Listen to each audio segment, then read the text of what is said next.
Täna esitleti põhjaliku uuenduskuuri läbi teinud masinad ka ilmarahvale. Koht selleks oli valitud igati sobiv. Kus siis ikka pika liini bussi esitleda, kui mitte bussijaamas? Siis 127 kutsuti omal ajal reaktiivideks ja neid toodeti Moskva Stalini nimelises autotehases.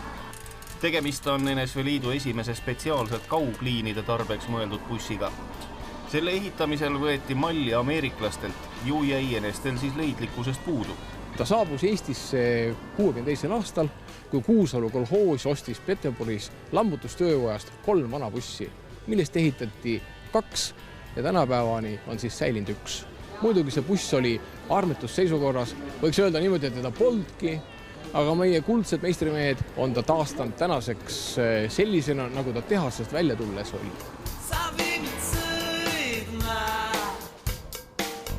Maantee kuningas oli juba kaugelt äratuntav üleval asuva halogeenprožektori järgi. Ka täna on see prožektor täiesti töökorras. Põlema seda siiski ei panda.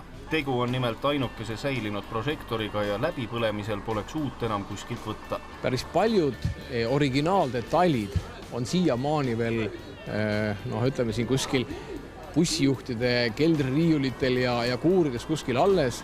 Ja meie palve ongi siin kuulsusrikkastele Eesti bussijuhtidele. Kui teil kuskil midagi veel sellest bussist alles on, teadke, et me ootame teid väga. Pika liini buss ZIS oli omal ajal tehnika viimane sõna. 62-63 nendel aastatel, siis olid meil need viimased. Sõitsin kuni mahakanti, ei olnud midagi teha, 80 või 800 000 pealt läks pooleks. Küteta võttis kuskil 40 liitri 100 peale. Paagid olid talle 300 liitrit olid paagid. Tööloom oli ta väga hea, ei saa midagi öelda. Eesti meistrimeeste töö ja vaev on tunnustust väärt. Soomes ringi sõites hullusid põhjanaabrit taolist bussi nähes päris ära.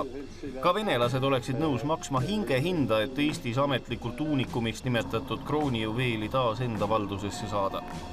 Suurel Venemaal pole nimelt mitte ühtegi taolist bussi säilinud.